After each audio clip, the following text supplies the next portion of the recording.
So it's me again, your ate niyo Jaja. No edit, no filter, just me.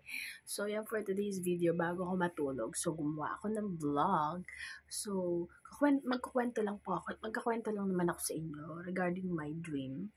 One of my dream is makapasok sa isang biggest company, RCCL ang pangalan niya.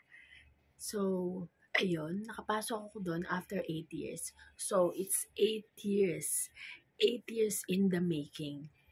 So, di ba, ang tagal?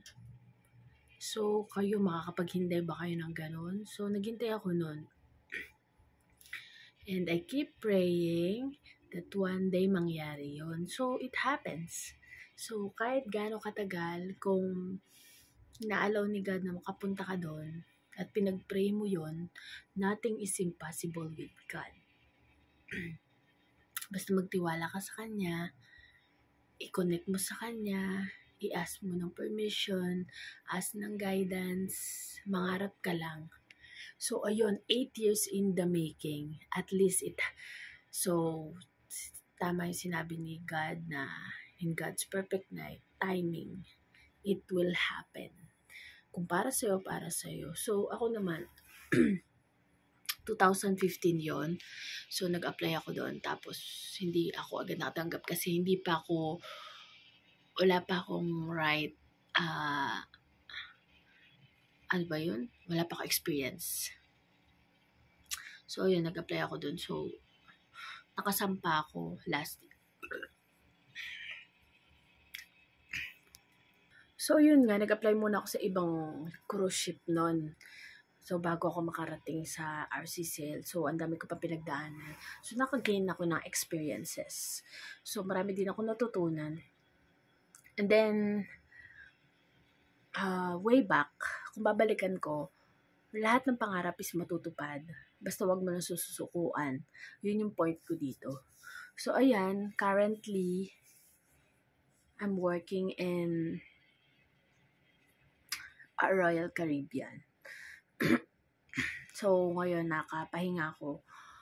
Dapat sasampa ako sa Allure of the Seas, but I refuse to join there.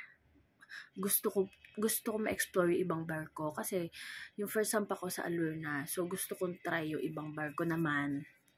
So, yun. Masaya sa Royal Caribbean. Malaki siya. Siyempre, malaki din sahod.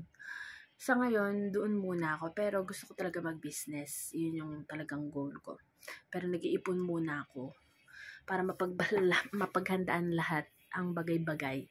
Kasi hindi naman agad-agad hindi agad-agad go lang ng go. Kasi yes, nakabili na ako ng bahay, maliit, bigyan ni God.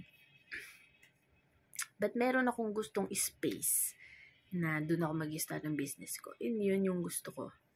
Gusto ko muna magkaroon ng malawak na space para komportable ko at magawa ko yung mga dapat kong gawin. So, yun. Huwag ka lang magmadali.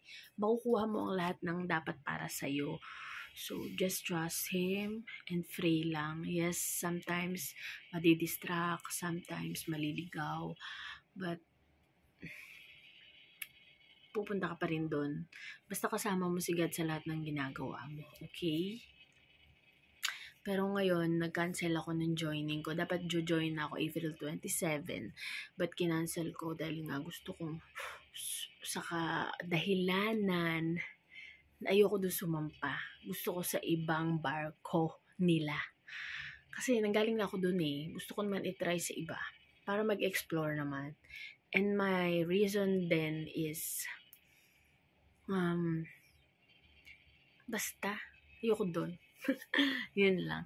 So, ayun. I hope mangarap kayo ng mataas din. Huwag kayong titigil mangarap. At kung pangarap nyo mag-work din sa Royal Caribbean, magtanong lang kayo. Comment down below kung may tanong kayo sa akin. Kasi as a first timer din ako last year. Alam ko na yung mga step by step na ginagawa. So, ayun. So, about sa pangarap, don't lose hope. Mangyayari at mangyayari ang para sa'yo. Basta manalig ka lang at magdasal ka lang, okay? And lagi mong isipin na huwag ka mawawala ng pag-asa. Sometimes, feeling mo na pag-iiwanan ka na. Hindi yun. Tiwala lang. Okay? Mahal tayo ni God. Nandito tayo sa mundo na to, hindi para sa ano-ano lang. May purpose ka dito sa mundo na to. Tandaan mo yan. Kung wala ka, isa ka sa warrior ni God. Okay? So, laban lang. Kung nahihirapan ka, laban lang. Okay? Just comment down below if may tanong kayo. And kung bago kayo lang kayo sa aking channel, this is Daily Vlog. No edit, no filter. Ito na yon. Just me. And don't forget to like, share, and subscribe. And always remember, nothing is impossible with God. Subukan mo lang kausapin siya. In a quiet room, with all your heart, all your soul, just no filter, talk to Him. Mararamdaman mo siya at yun ay totoong sinasabi ko. Bye! See you in the next vlog!